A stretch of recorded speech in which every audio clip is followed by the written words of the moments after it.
matin, je voudrais parler avec vous d'un un verset en particulier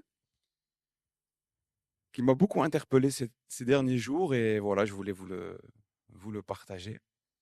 Le titre du message, c'est le vin nouveau dans des outres neuves. Le vin nouveau dans des outres neuves. Alors vous savez, à l'époque des temps bibliques, les moyens de transporter ou de stocker un liquide étaient limités et surtout il n'y avait pas d'eau courante. Il n'y avait pas d'eau au robinet.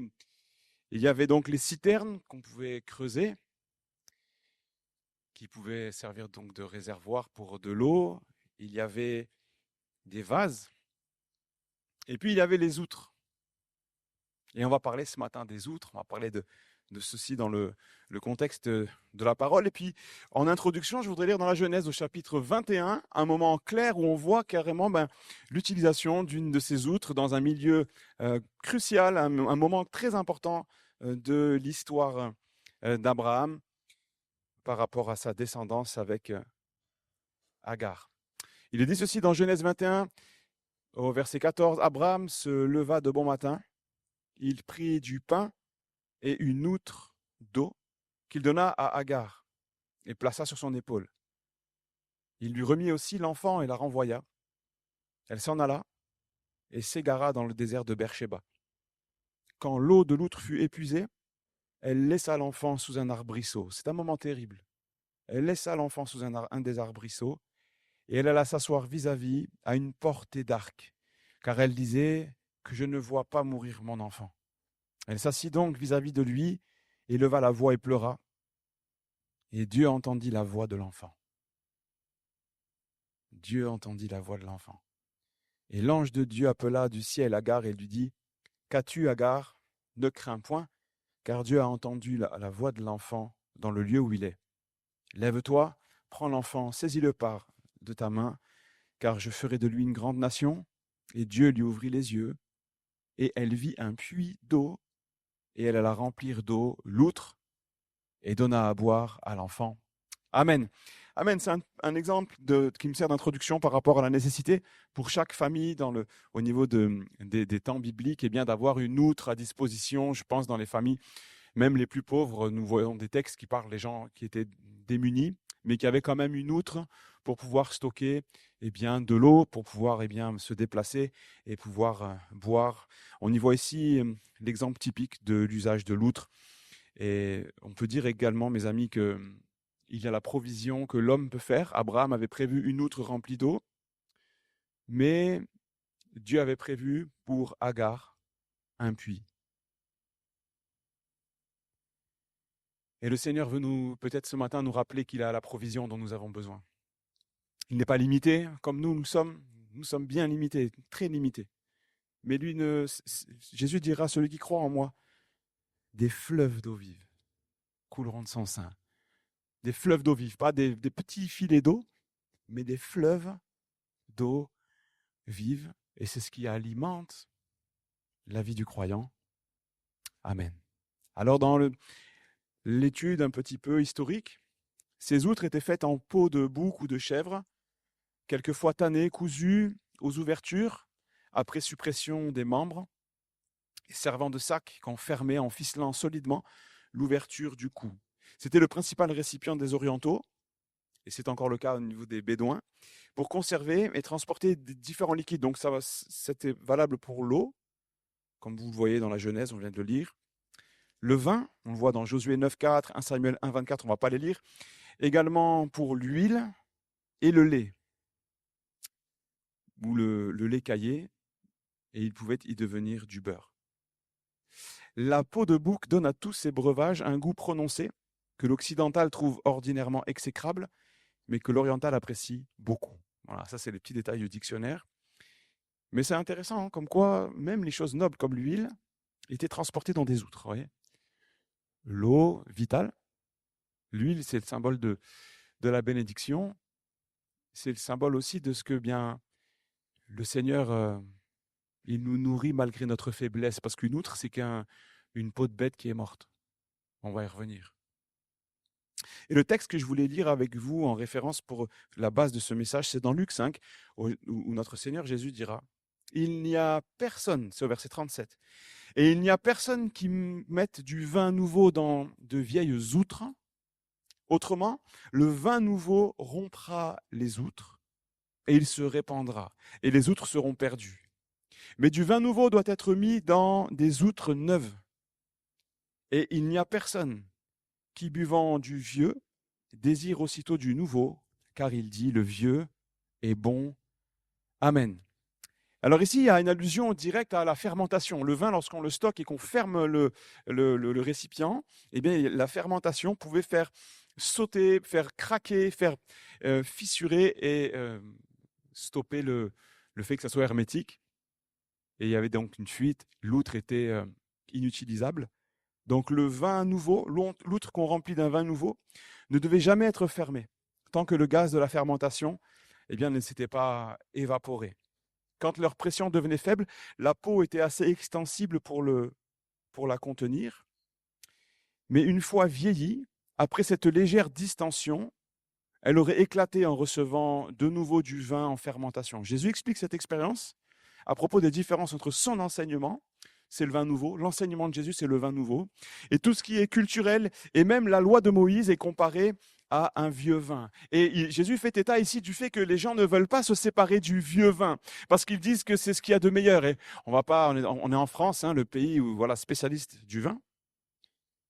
Néanmoins, le Seigneur, il nous dit qu'il nous faut un vin nouveau. Il nous faut un vin nouveau. Il nous faut ce breuvage nouveau qui va peut-être casser avec la routine, casser avec notre passé. Mes amis, l'enseignement de Jésus n'avait rien pour faire consensus, pour que les gens l'acclament, l'applaudissent, le célèbrent, mais il a été comme une cassure, comme un moment de fin. Il a été la fin de l'ancienne alliance. Et il est la porte, mes amis, pour notre salut. Celui qui est le chemin, la vérité et la vie est venu apporter ce vin nouveau. Et ici, Jésus dit clairement qu'il c'est pas le meilleur, c'est pas super bon. Mais en lui est la vie. En lui est la vie. C'est pas facile, on cherche pas les sensations, on cherche pas la facilité avec le Seigneur. On cherche juste à lui obéir. Le vin, c'est le fruit de la vigne qui est broyé. Et c'est lui qui a été broyé pour nous, mes amis, qui a été écrasé. C'est lui qui a été écrasé. Le Seigneur parle ici d'une outre neuve. Une outre neuve. Dans ce texte de l'Apocalypse, au chapitre 21, au verset 5, il est dit, « Et celui qui était assis sur le trône, il dit, voici, je fais toutes choses nouvelles. » Et il dit, écris ces paroles. Car ces paroles sont certaines et véritables. Dieu veut faire toutes choses nouvelles en nous. Et au fil de la marche, il est possible que l'outre ce soit... Alors, je ne parle pas de l'animal, la loutre, vous avez compris. Je vous vois me regarder, certains comme ça. Là. Au fil des années, il peut arriver que l'outre s'abîme, se fissure, commence à craqueler. Et le Seigneur, il veut prendre soin de notre cœur, du contenant, comme du liquide qui est à l'intérieur. Le Seigneur nous dit, je veux faire toutes choses nouvelles. Toutes choses nouvelles.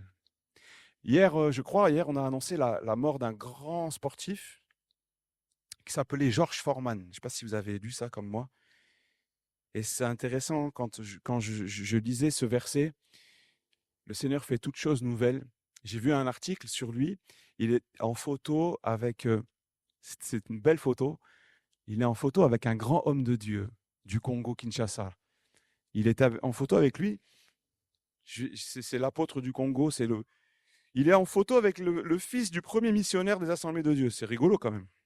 Ce matin, je me suis renseigné auprès de Fabio Morin, le grand spécialiste intergalactique de toutes les questions historiques dans les Assemblées de Dieu. C'est un ami, un super pasteur.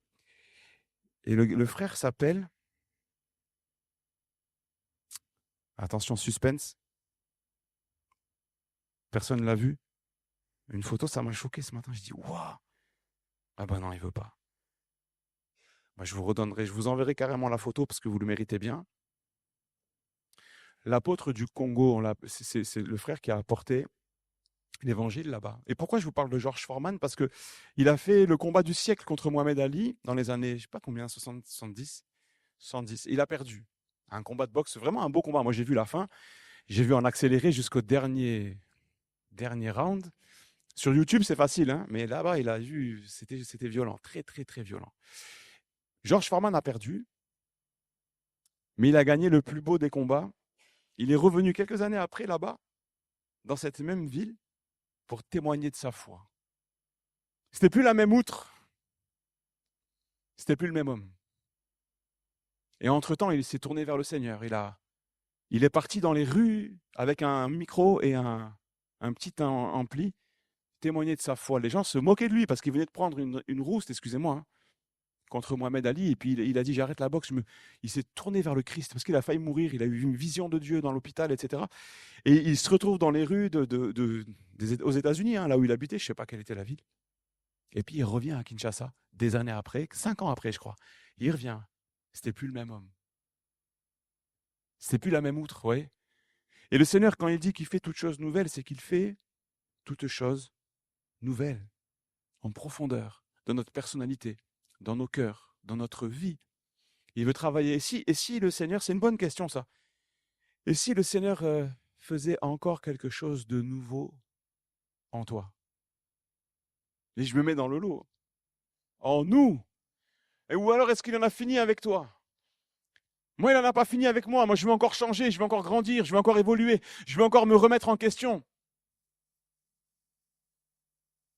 Si quelqu'un est en Christ, 2 Corinthiens 5, 17, il est une nouvelle créature. Les choses anciennes sont passées et voici toutes choses sont devenues nouvelles. Seigneur, j'ai tellement besoin que tu fasses encore des choses nouvelles en moi, au travers de moi, pour ma famille, pour mon église, dans ma ville, dans mon travail. Seigneur, peut-être qu'il est temps que je change. Il est peut-être temps que l'outre change. Peut-être c'est abîmé ce qu'il y a en moi. Peut-être il y a des souillures. On va y revenir. Il faut que tu me changes, Seigneur. Je vais être transformé de gloire en gloire, comme dit ta parole. Peut-être qu'il faut que l'outre change. Peut-être qu'il faut que le vin ancien soit enlevé. Et que tu me amènes, Seigneur, dans ce vin nouveau. Cette bénédiction. Peut-être j'ai oublié. Peut-être je suis passé à côté.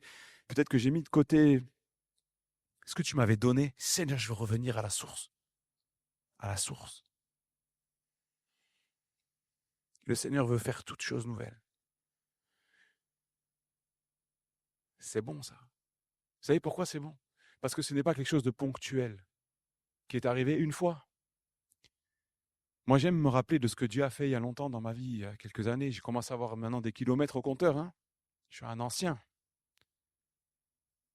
J'aime bien me rappeler, ça me fait beaucoup de bien. Mais, vous savez, c'est comme quand tu manges un plat, tu vois, chez Marcel Zemmour, manger du couscous. C'est bon.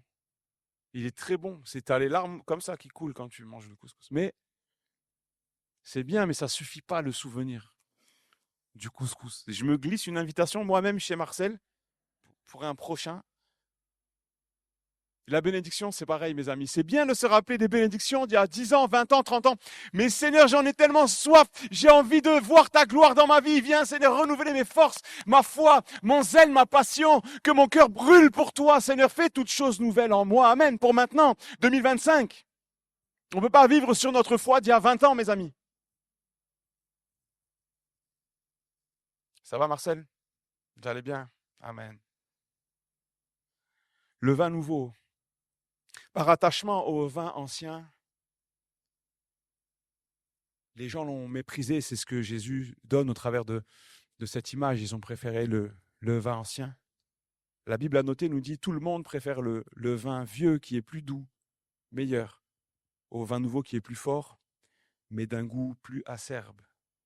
La vie de Jésus apporte dans les âmes et dans le monde, et ce qu'il apporte, c'est incompatible avec les vieilles institutions théocratiques et avec la vieille nature humaine. Il faut que tout soit renouvelé pour la recevoir et la supporter. Le message de l'Évangile n'est pas un message philosophique, intellectuel, un message de prospérité non plus, n'est pas un message facile non plus. Alors je voulais juste vous donner quelques images de l'utilisation des outres dans la parole de Dieu. Par exemple, dans le psaume 119 au verset 83, il est dit car je suis comme une outre dans la fumée.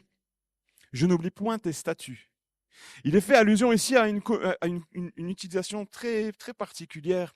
Pour faire vieillir le vin, pour le faire vieillir plus vite, on faisait chauffer, avec du feu donc, les outres, avec le vin à l'intérieur. C'est une allusion à l'usage de suspendre les outres de vin au-dessus de la flamme pour le faire vieillir plus vite. Et ici, le psalmiste, il compare à l'outre entouré de fumée, le psalmiste en deuil qui vieillit prématurément. Et oui, il se compare à... Il est en train de vieillir prématurément. Il est comme en deuil, il est comme dans une fatalité. Mais le Seigneur Jésus, au travers de cet enseignement sur le vin nouveau, il ne parle pas d'un vin dont l'âge est proportionnel à notre âge. Il nous parle d'un vin nouveau, quel que soit notre âge. Il nous parle d'une vie nouvelle en Christ. Et on y marche tous les jours, ce qu'il appelle en nouveauté de vie. On ne marche pas selon les principes de notre ancienne nature, mais nous marchons en nouveauté de vie, non selon la chair, mais selon l'esprit, qui vivifie, qui nous donne des forces, qui nous donne de tenir, qui nous donne d'être suffisamment en vie pour profiter de la vie qu'il nous donne. Parce que le Seigneur est venu pour nous donner la vie, et la vie en abondance. Pas une vie de misérable, excusez-moi l'expression, pas du misérabilisme spirituel, mais une vie abondante. Abondante spirituellement, oui, il vit en nous parce qu'il est tout puissant, parce qu'il est le roi des rois, le Seigneur des seigneurs. S'il vit en moi, alors je suis dans l'abondance. Alors je ne mourrai pas de faim spirituelle. Je vis parce qu'il m'a donné la vie. Comme dans Adam, Dieu souffla dans ses narines un souffle de vie et il devint une âme vivante. Nous sommes vivants. Est-ce que vous êtes bien vivants ce matin? Amen, ça va. J'avais des petits... Dans Josué chapitre 9, on ne va pas le lire au verset 4, il est fait allusion à des vieilles outres qui étaient rafistolées. Elles avaient été recousues au niveau des déchirures et les gens se promenaient avec ça. On voyait de loin que ces gens-là étaient pauvres parce qu'ils avaient des outres qui étaient toutes déchirées. Elles avaient été réparées. Voilà, c'était le moyen de survivre, hein, l'eau. Souvenez-vous ça, on est dans un pays où il fait très chaud la journée, durant l'été, c'est terrible si on n'a pas de quoi se désaltérer. Ainsi, voilà, on reconnaissait aussi les gens pauvres à leurs outres. Le Seigneur veut nous faire peut-être grâce ce matin d'outres nouvelles, quelque chose de nouveau. Un rafraîchissement spirituel. Amen. Un rafraîchissement. Une onction fraîche. On va y venir dans quelques instants, on va en parler. La troisième image, c'est une image au sens figuré. Les outres représentent en poésie hébraïque les réserves de la pluie. Dans Job 38, vous trouvez ça au verset 37, où le compte, écoutez bien, le compte tenu par Dieu des larmes de ses fidèles. Psaume 56, verset 9, tu comptes les pas de ma vie errante. Recueille mes larmes dans ton outre. Ne sont-elles pas inscrites dans ton livre? Amen. Elle est belle cette phrase. Une parole de Dieu, peut-être pour celui qui souffre ce matin. Il recueille tes larmes dans son outre. Il te voit, il nous voit pleurer. J'ai déjà pleuré plusieurs fois dans ma vie. Hein. Et vous? C'est bon de savoir qu'il ne nous méprise pas quand nous pleurons. Il est à côté de nous. C'est pour ça que le Seigneur nous demande de pleurer avec ceux qui pleurent. Jésus pleura quand il est rentré à Jérusalem.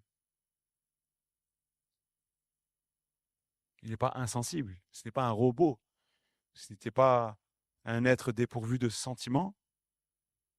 Jésus est venu dans un corps semblable au nôtre et il a connu la compassion. Et il nous l'a transmise, l'amour, pour notre prochain. Alors ce matin, je voulais vous expliquer comment on fabrique une outre. Ça peut toujours servir, on ne sait jamais. Et là, il me regarde, l'air de dire, mais à quoi ça va me servir dans ma vie de savoir comment on fabrique une outre? Ben, je ne sais pas. Mais puisque la Bible en parle, il doit y avoir un petit enseignement derrière, non? Vous ne croyez pas? Eh oui, on y va? On essaye? Allez, et dimanche prochain, on vient tous avec une outre. La première des choses, pour fabriquer une outre, et je suis désolé pour tous les défenseurs des animaux et tout ça, mais il faut qu'il y ait un animal qui meure. Ah. Alors à l'époque, c'était de préférence une chèvre ou un bouc. Ça marchait aussi au fil des siècles, les gens ont essayé avec toutes sortes d'animaux. Je ne sais pas pourquoi, eux, ils ont choisi, voilà, ça marchait comme ça, chèvre ou un bouc. Mes amis, ça nous parle de la mort à soi-même. Il y a des choses en nous, si on veut recueillir la bénédiction de Dieu, si on veut recueillir sa parole, si on veut recueillir son Saint-Esprit, si on veut accueillir la bénédiction, si on veut que sa parole, elle reste en nous, il y a des choses qui doivent mourir en nous. Faites mourir les actions du corps. Tout ce qui touche à la chair, les désirs de la vieille nature, tout ce qui touche à la débauche, tout ce qui touche à la querelle, les jalousies, les disputes, tout ça vous le trouvez dans les œuvres de la chair décrites dans Galates au chapitre 5. Jésus dira que celui qui veut me suivre renonce à lui-même. Il y a une forme de mort à soi-même, dans la vie même, dans l'essence même de ce qu'est le chrétien. Le chrétien décide de suivre le Christ, mais s'il suit le Christ, il ne va plus suivre ses penchants à lui. Nous suivons Jésus et ses enseignements. Romains 8,13, si vous vivez selon la chair, vous mourrez. Mais si par l'esprit vous faites mourir les actions du corps, vous vivrez. Amen. Ça veut dire que par la puissance de Dieu en nous, par le Saint-Esprit en nous, nous pouvons tenir notre corps en bride. Nous pouvons tenir notre corps alors qu'on a envie peut-être de se venger parce qu'on nous a fait du mal. On tient notre corps en bride. On ne parle pas, on se tait. On apprend à pardonner, on apprend à aimer, on apprend à ne pas rendre le mal pour le mal, mais à bénir même ceux qui nous ont maudits. C'est la parole de Dieu. C'est la parole de Dieu. Si par l'Esprit, par le Saint-Esprit, quand on est rempli du Saint-Esprit, c'est pas pour atteindre un niveau d'extase, mais c'est pour vivre par l'Esprit et par l'Esprit faire mourir les actions du corps. Alléluia. Être un homme spirituel. Un homme spirituel qui marche selon l'Esprit. Qui n'est pas il marche pas au fil de ses penchants. Il marche pas au fil de son passé. Ce que je dis ce matin, ça va avoir un impact dans ton cœur, mes amis. Cette conviction, dans mon cœur, la parole de Dieu a une efficacité. Si tu veux vivre par l'esprit, tu vas pas vivre en fonction de ton passé. Des sillons qui ont été tracés dans le passé, c'est pas grave. Il y a un autre chemin, il y a une autre outre, il y a autre chose, il y a un autre vin, il y a un vin nouveau qui est meilleur, alléluia. Il y a autre chose. La mort à soi-même n'est pas une option dans la vie chrétienne. Le renoncement n'est pas une option, frères et sœurs, le renoncement aux œuvres mortes. Ou alors tu deviens un chrétien charnel qui par définition n'est plus un chrétien. Excusez-moi, je plombe l'ambiance, mais c'est la vérité. Parce que la Bible le dit, le salaire du péché, c'est la mort. Il n'y a pas de... Le péché ronge la foi. Nous coupe, nous sépare de Dieu, nous sépare de sa présence, nous sépare de ses enseignements. Nous ne comprenons plus les enseignements. Il y a comme une distance énorme entre Dieu et nous, entre sa parole et nous, parce que le péché nous éloigne. Il nous éloigne et le but du diable, c'est de t'éloigner de plus en plus de Dieu et de plus en plus de sa parole. La première des actions, c'est qu'il y a un animal qui doit mourir, symbole de notre mort à nous-mêmes. La deuxième des actions pour fabriquer une outre, il faut retourner la peau. Une fois, je parlais avec un frère, il me disait, Alain, moi quand j'étais jeune, je tuais des lapins et je les vendais. Et il me disait, tu devais retourner comme ça la peau et tout. Wow, je me suis imaginé la scène. Moi, je suis un citadin, maintenant je suis expatrié dans les montagnes là-haut, mais je n'ai pas connu moi de ces trucs-là, oui. Tu tues le lapin, je ne sais pas ce que tu fais et tu retournes. Vous comprenez, comme une chaussette, voilà, là vous comprenez bien. Comme une chaussette, tu vois, sauf que ce n'est pas une chaussette, c'est le lapin. Bon. Il faut retourner la peau pour la nettoyer. Aïe, aïe, aïe. La purifier. Enlever tout ce qui n'est pas bon. Tout ce qui est... J'imagine un peu ce qu'on peut trouver, vous voyez, mais... Imagine, tu prends une chèvre comme ça, tu retournes tout, il doit y avoir des choses bizarres dedans. Il y en a, ils me regardent, l'air de dire, qu'est-ce qu'il dit ?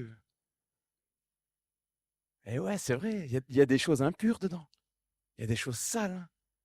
Ça ne doit pas sentir la lavande, hein, même si c'est des chèvres d'ici, hein. Non, non, il y a des choses à enlever là. Ouh là là. Ça sent pas le romarin. Ouais. Éphésiens chapitre 4. Mais vous, ce n'est pas ainsi que vous avez appris Christ, si du moins vous l'avez entendu.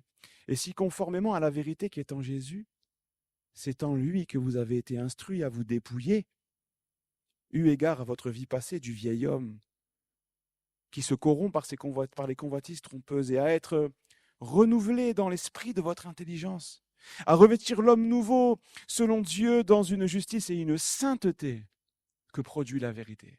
Mon ami, si l'évangile ne produit pas la sainteté dans ta vie, c'est qu'il y a un problème. Si l'évangile ne produit pas la sainteté dans ta vie, c'est qu'il y a un problème. Peut-être un problème de repentance, peut-être un problème où tu ne reconnais pas ton péché, peut-être un problème où tu t'es endurci, où tu es devenu un peuple au cou raide. Si l'évangile ne produit pas la sainteté, c'est qu'il y a un problème. On ne peut pas marcher avec le Seigneur sans aspirer à la sainteté. Je ne parle pas de perfection, je parle de consécration, je parle de sanctification, je parle de se mettre à part pour le servir. Rechercher la paix avec tous et la sanctification, Hébreux 12, 14, et la sanctification sans laquelle personne ne verra le Seigneur. Tu ne verras pas le Seigneur, on ne verra pas le Seigneur si on n'est pas dans la sanctification. Même si on parle bien, même si même on prêche bien, même si on est gentil, même si on a fait du bien, même si on a donné de l'argent pour des orphelinats au Brésil, de partout où tu veux, même si tout ça, toutes les bonnes œuvres du monde, on ne verra pas le Seigneur si on ne marche pas dans la sainteté, si on n'est pas dans la sanctification, si on ne s'est pas mis à part pour lui, si nous marchons dans le péché, nous ne verrons pas le Seigneur. C'est ce que la Bible enseigne. Vous savez, on peut prêcher un évangile un petit peu édulcoré, qui parle plus, il n'y a même plus le mot péché dedans, mais ce n'est pas l'évangile, mes amis. L'évangile traite le problème. Et la source, pourquoi Jésus est venu, ce n'est pas pour qu'on fasse la fête tous ensemble parce qu'il est gentil. Jésus est venu traiter le problème du péché et vaincre la mort, l'enfer, le diable, les démons, toute la puissance de Satan. Il est venu vaincre. Et on y accède à cette victoire en nous mettant à part, en nous sanctifiant, en nous repentant, en lui demandant pardon pour nos péchés. Et vite, pardon, pardon Seigneur, mais vite, pas 4 ans après avoir péché. S'il y a quelque chose sur ton cœur qui te dit que tu n'es pas en communion avec Dieu, tu t'es souillé, fais-le, règle vite maintenant le problème. Tu peux même le faire maintenant pendant que je te parle. Tu le dis dans ton cœur, Seigneur, pardonne-moi. Seigneur, pardonne-moi mes offenses. Comme je pardonne à ceux qui m'ont offensé, pardonne-moi, Seigneur.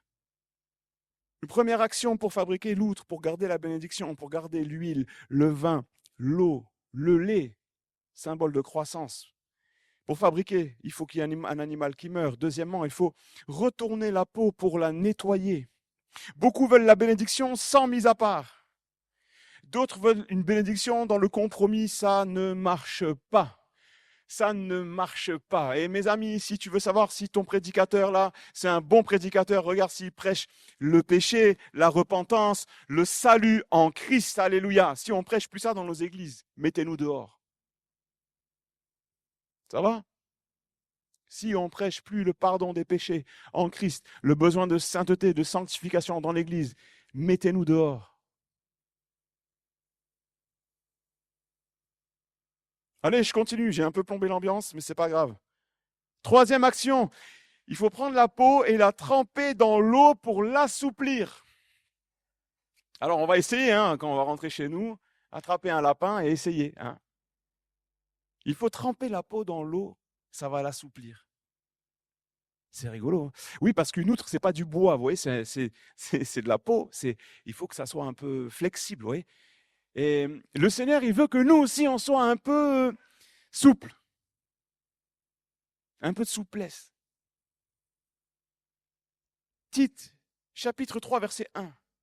Rappelle-leur d'être soumis aux magistrats, aux autorités, d'obéir, d'être prêts à toute bonne œuvre, de ne médire de personne, d'être pacifique, modéré, plein de douceur envers tous les hommes. Amen.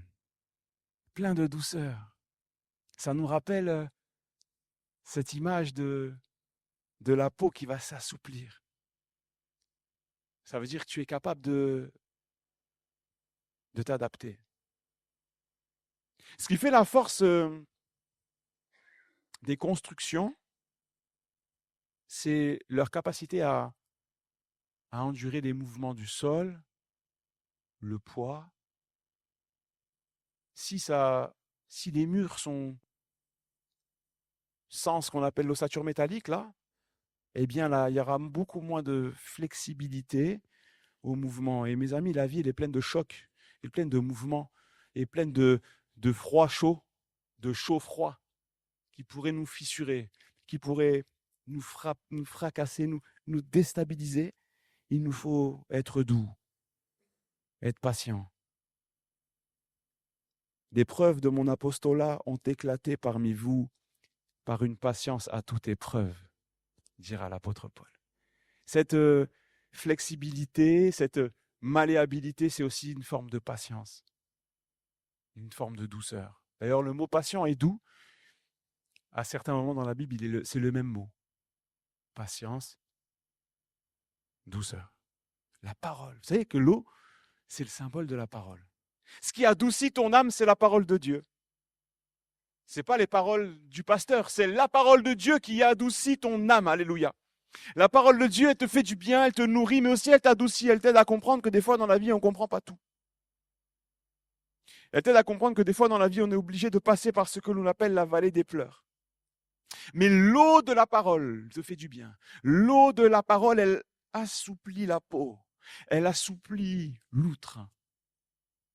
Elle te donne cette flexibilité dont tu as besoin. L'eau de la parole, elle est puissante, mes amis. Je fais une parenthèse. L'eau de la parole, elle est puissante. Je sors de l'outre quelques minutes. Vous avez vu comment j'ai fait le geste de sortir de l'outre. Vous avez tous compris. On oublie l'outre quelques secondes. Il y a des siècles, 1300 et quelques, Wycliffe. Je partageais ça avec Jérémie l'autre fois. Wycliffe, celui qui a traduit la Bible du latin à l'anglais. Avant, la Bible était en latin. Vous avez vu? Amenum, minum, malanum. Ouais. Les gens ne comprenaient rien en fait. Et c'était voulu. Il voulait que les gens ne comprennent pas. Eh oui. Alors, je ne prêche pas contre certaines religions. Moi, je prêche le Christ. Les autres, ils font que Dieu les bénisse. Vous voyez ? Mais Wycliffe, c'est très intéressant ce qui s'est passé. Il a été rejeté. C'était un prêtre. Il a été rejeté. Et quand il est mort, on avait enterré, vous savez, ça se faisait à l'époque, c'était l'usage, on avait enterré, on avait mis ses restes sous la crypte de l'église dans laquelle il travaillait, c'était un prêtre. Mais lui, son défi, ça a été de dire, et alors que la peste noire avait mis à mort peut-être la moitié des habitants de l'Angleterre à l'époque, il avait dit, il faut qu'on lise la Bible. Il faut que les hommes et les femmes de ce pays et du monde entier, il faut qu'ils lisent la Bible. Et il faut que la Bible soit à portée de tout le monde. Et son travail, toute sa vie, s'est retiré à la fin de sa vie pour traduire la Bible en anglais. Et il a réussi à le faire.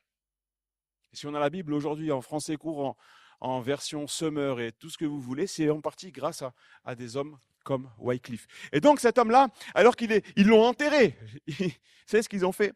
Les autorités de l'église de l'époque, ils sont allés chercher ces ossements.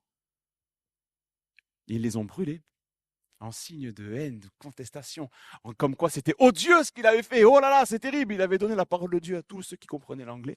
Et ils ont brûlé ces ossements et les ont répandus dans la rivière qui avait à côté là-bas. Et un homme a écrit un texte que je ne l'ai pas recopié, mais le texte, il dit, et c'est énorme, il dit, vous avez brûlé les ossements de Wycliffe, vous avez jeté dans la rivière, elle va couler, elle va s'étendre. Elle va se répandre jusqu'à la mer, de la même manière que l'enseignement de Wycliffe, la parole de Dieu va se répandre dans le monde entier. La parole de Dieu va se répandre. Et bim, c'est le Seigneur qui a le dernier mot. Amen. On peut applaudir le Seigneur. Alléluia. Alors, première action, il faut que l'animal meure. Deuxième action, il faut retourner la peau, la nettoyer pour qu'il y ait une purification. Troisièmement, il faut la tremper dans l'eau pour qu'elle soit assouplie. Et puis, quatrième action, c'est il faut recoudre, réparer.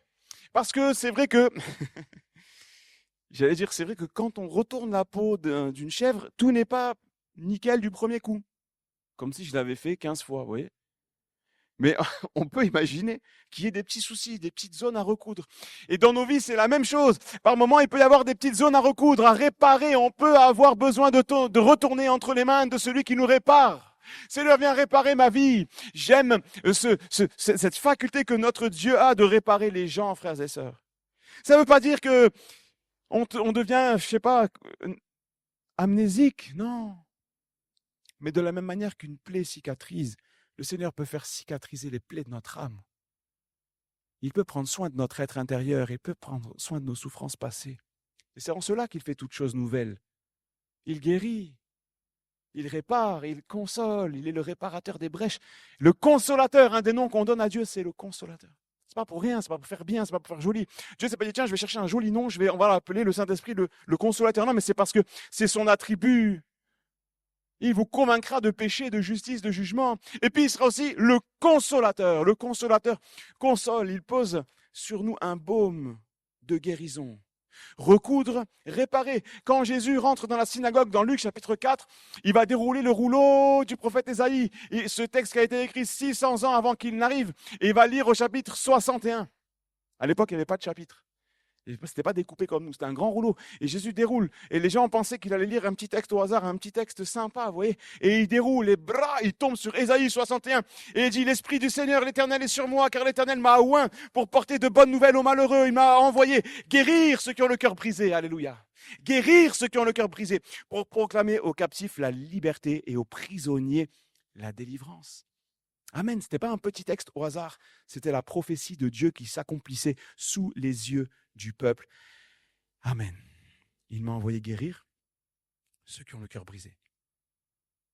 Yes. Vous êtes toujours avec moi? Allez, ça va, je continue alors. 5e. Il faut y appliquer de l'huile, de la graisse, pour l'étanchéité. L'huile va s'imprégner dans le tissu, pas dans le tissu, dans la peau. L'huile s'imprègne. La graisse va s'imprégner. La Bible me dit que, on l'a cité tout à l'heure, Ésaïe 10, 27, en ce jour, son fardeau sera ôté de dessus son épaule et son joug de son cou, et la graisse fera éclater le joug. L'onction, autre traduction, dans la traduction, je crois, Darby, il est dit, l'onction fera éclater le joug. C'est Jacques Verneau, le pasteur. Ça y est, je me rappelle maintenant. Qui était avec Georges Foreman en photo. Voilà, ceux qui ont connu connaissent. Je referme la parenthèse. La graisse ou l'onction fait éclater le joug. Des fois, des fois, on a des vrais problèmes dans nos vies. Des fois, on a des faux problèmes. Des problèmes nuls. Ça va, c'est vite fait. Ça, Seigneur, des fois, on se fait une montagne de quelque chose. Bon, ça va se régler, on va y arriver. Merci Seigneur. Mais des fois, on a des vrais problèmes. Des fois, c'est des vrais problèmes profonds qui ont des causes lointaines, même dans l'enfance. C'est des vrais problèmes. Ça, j'appelle des vrais problèmes. Des vraies souffrances. Des vrais moments difficiles. Des vraies crises. Du pleur. C'est difficile. On n'en sort pas facilement. On n'arrive pas trop à gérer. On ne sait pas comment. Et on se pose la question, est-ce que Dieu peut faire quelque chose pour moi? Est-ce que tu peux faire quelque chose pour moi? Et moi, j'aime à dire que tout est possible dans la présence de Dieu. Ce n'est pas l'intelligence d'un homme. Ce n'est pas la stature ou la prestance ou le charisme ou ce que vous voulez ou l'intelligence d'un homme. Même un homme de Dieu exceptionnel avec tous les diplômes que vous voulez. Mais la présence de Dieu, l'onction, la présence de Dieu qui descend, elle libère les captifs. Elle guérit les cœurs. Elle guérit les corps, je le crois. Amen. Les miracles. Notre Dieu n'est pas en vacances, mes amis. Le Dieu des miracles n'en a pas fini avec nous. Le Dieu de l'impossible travaille encore aujourd'hui. La Bible dit même au début dans l'église naissante, il travaillait avec eux. Seigneur, travaille avec nous. Si tu cherches, mon ami, à sortir de la tempête, cherche sa présence. Chez toi. Lorsque Jésus est mort sur le bois de la croix, lorsqu'il a rendu son dernier souffle, le voile s'est déchiré. Du haut jusqu'en bas, Le voile s'est déchiré. Le lieu très saint est accessible. Sa présence est accessible pour nous. Nous avons accès. J'ai accès chez moi. J'ai accès chez moi. Je suis un ambassadeur de Christ. Ça veut dire chez moi, c'est un petit temple en l'honneur de mon Seigneur. Alléluia. Sa présence, elle peut se manifester chez moi. Parce que chez moi, c'est chez lui. Alléluia. Il vit en moi.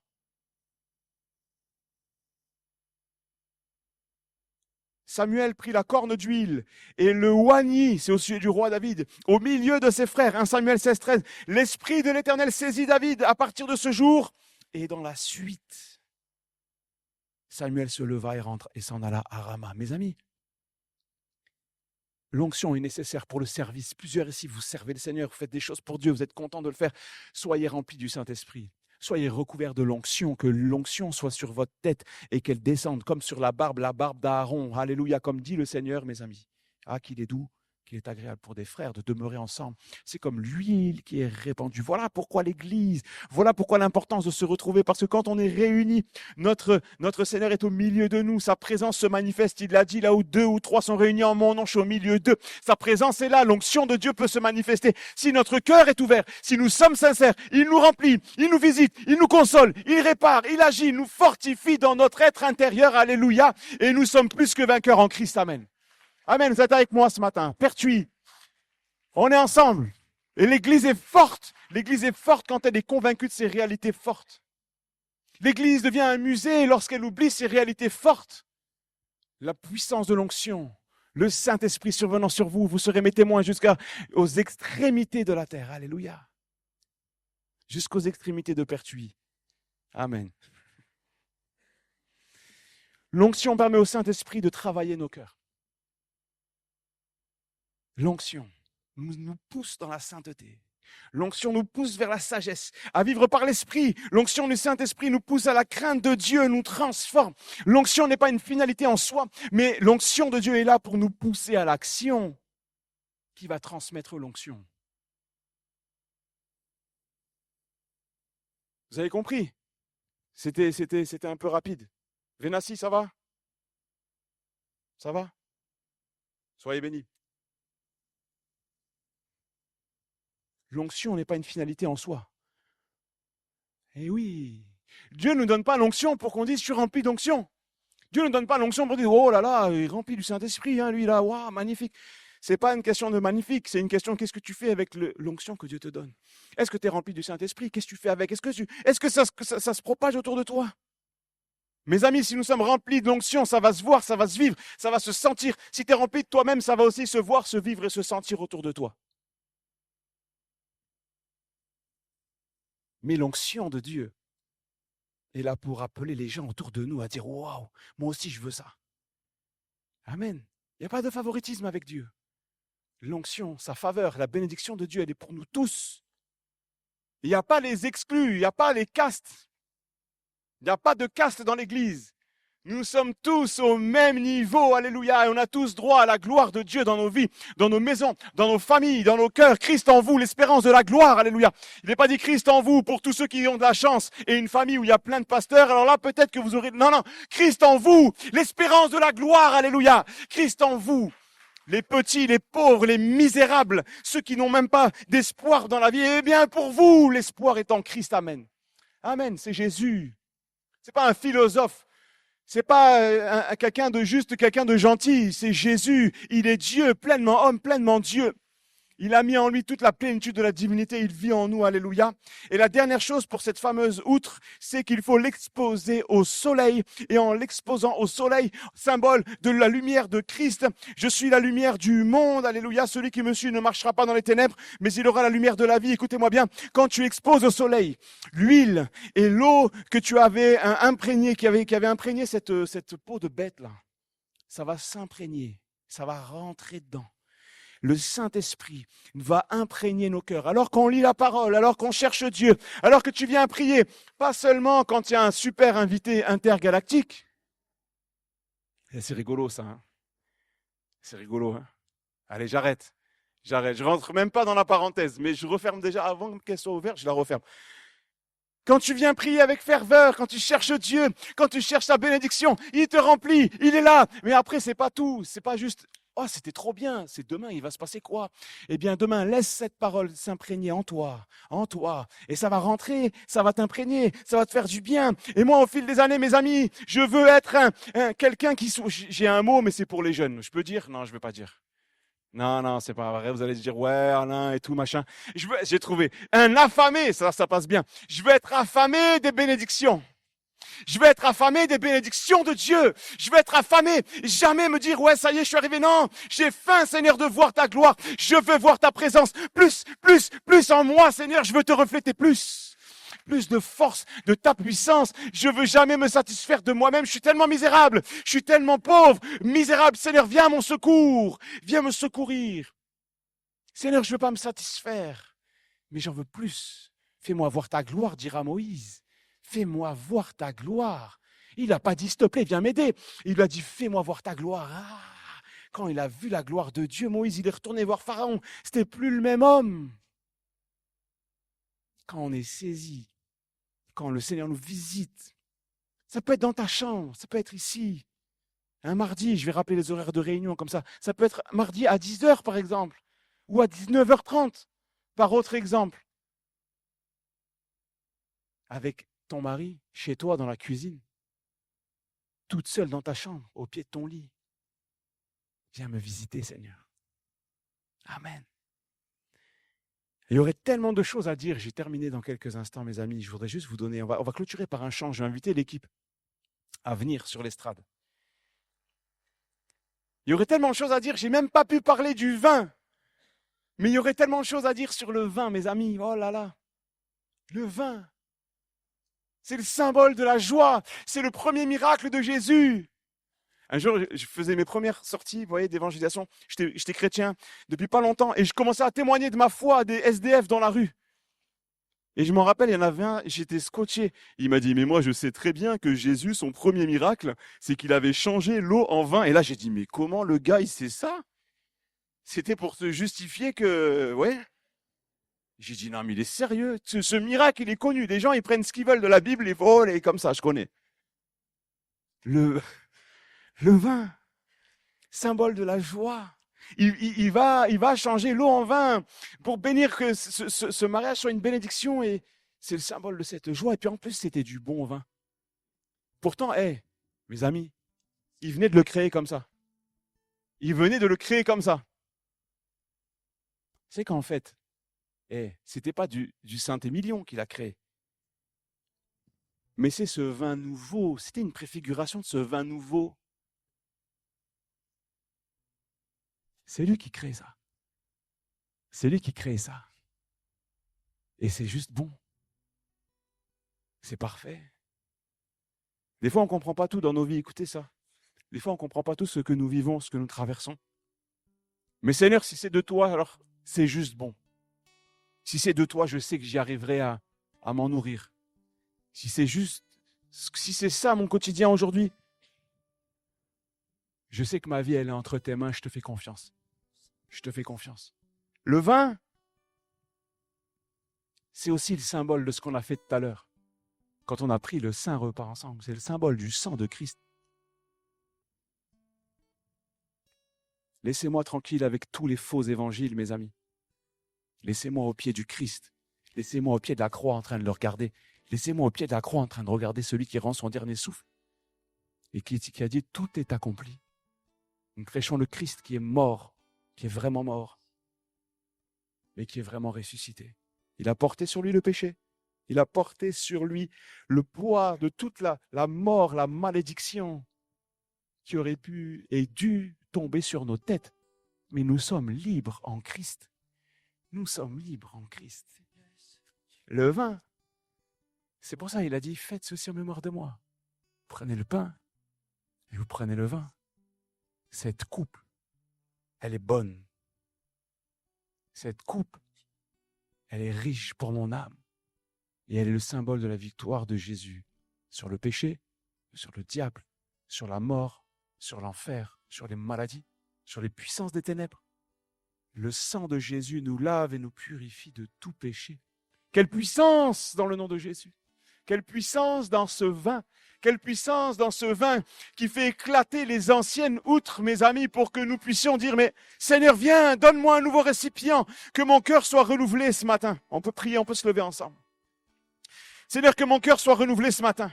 Seigneur, une nouvelle outre pour un vin nouveau, une nouvelle outre pour un vin nouveau. Seigneur, enlève l'impureté. Seigneur, enlève ce qui n'est pas de toi. Seigneur, je viens recoudre, réparer peut-être ce qui ne permet pas à ma vie aujourd'hui de saisir la bénédiction. Seigneur, viens, redonne-moi ce vin nouveau, cette joie. Oui, une joie éternelle couronnera leur tête. Seigneur, tu as une joie en réserve pour nous ce matin. Seigneur, bénis ton peuple au travers de ces saints emblèmes, au travers de tout ce qu'on a partagé ce matin.